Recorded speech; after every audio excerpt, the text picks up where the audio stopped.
Do you ever sit down in front of your computer and wonder, what should my next video be about? What should I be posting on my blog? What am I supposed to talk about anymore? I will give you some easy ways to make sure you never run out of topics in this video.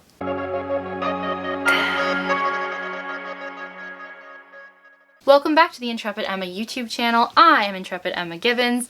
I make videos about copywriting, content marketing, and entrepreneurship because I am a content marketer and brand copy strategist myself. So welcome to the channel.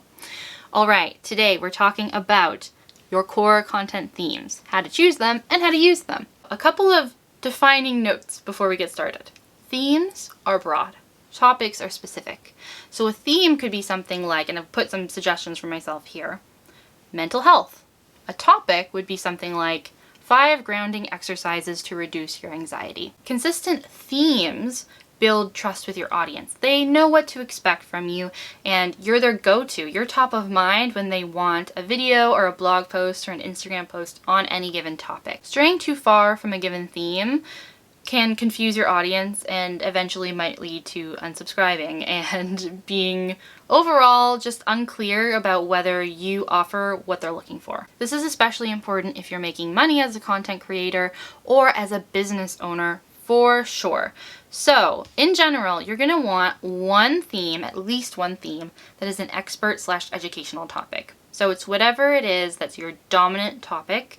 If you're a business owner, it's related directly to what you sell and builds you as an authority or an expert on that subject matter. Then you can choose a couple of adjacent themes, right? So my main thing is really content marketing. That's what I love, but I know that people need copywriting skills to create great content.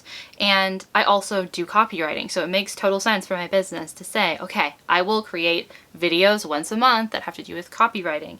And at the same time, I still get to focus on all my content marketing materials. So they're connected to each other, they both support each other, and they're both related to my business. They both position me as an expert in my field. So they're both very intentional. Now, I would say you could have up to 3 expert/education topics on a blog or YouTube. I would only go with one extra topic, which is like, know, trust, or know, like, trust. You'll hear people say it in different ways.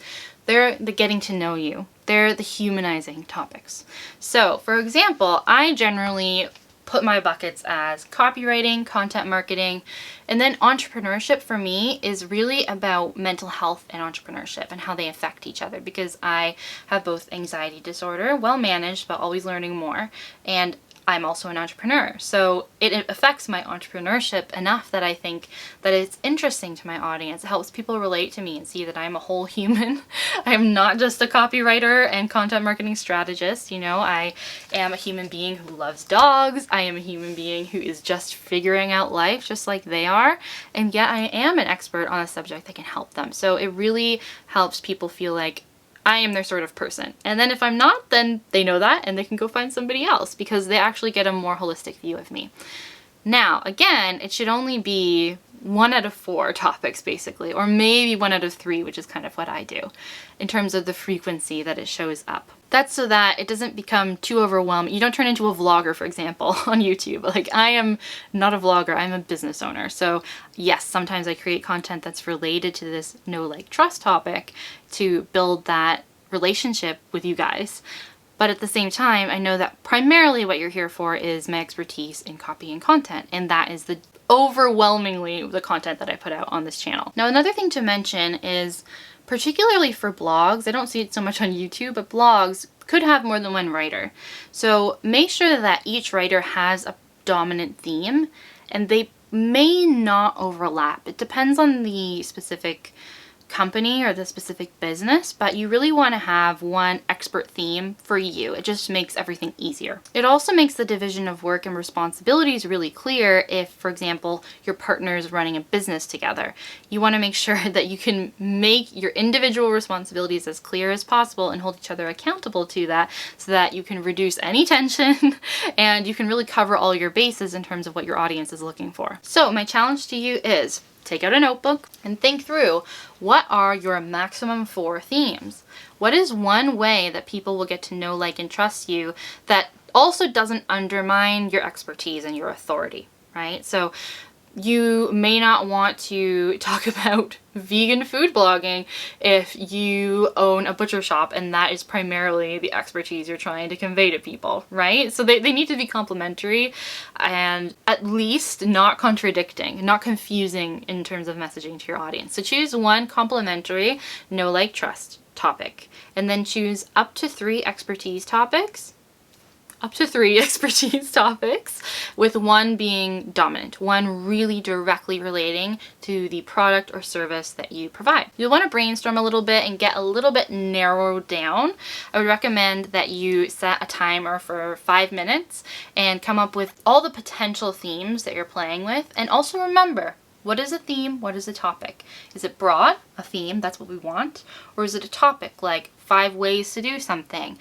Really specific, like maybe you talk about mental health in general, like me, and then one really specific topic would be anxiety. But you actually could talk about, and relating to your business, anxiety, depression, bipolar disorder, all sorts of things. In that case, mental health is the broad topic, and then you could narrow down into each of those categories. So now that you've brainstormed, I want to support you and hold you accountable. Please put in the comments below your up to 4 themes that will show up on your videos, on your blog posts, on your Instagram posts. What are those dominant 4 themes that are going to make it so much clearer every time you sit down? Okay, I know I have to write a topic relating to mental health today. Whew, at least I know it's mental health. Or I know today I'm due for content marketing material because last week I wrote about copywriting. So, okay, what can I tell them about content marketing? And in future videos, we can definitely get clearer on how you go from a theme to a topic. And if that's something that interests you, please tell me in the comments below. You can definitely ask questions around that and share any techniques that you might have too. But today, let's just focus on themes. It's step 1. If you'd like to know more about how I plan content so that I never doubt again what I'm supposed to be writing about that day, and also how I support my clients in doing the same, then come to my totally free webinar on April 8th, 2021. There are 2 different times for you to choose from, and they're going to be live. So I would love to see you there, but you also will get access to the recording even if you can't be there on the day of. I want to be able to support you in going from, I don't know what to write about, to, okay, I have themes. I know that I have to choose between these today. I know this is what I owe my audience. I know this is what they're interested in. To, okay, 5 ways to do this. I'm going to sit down and write about this topic for the next 30 minutes. I'm going to, really specifically. If you like this video, please give it a thumbs up, hit the subscribe button and the little notification bell to make sure you never miss another video. I will be here again next time and I can't wait to see you. All right, take care.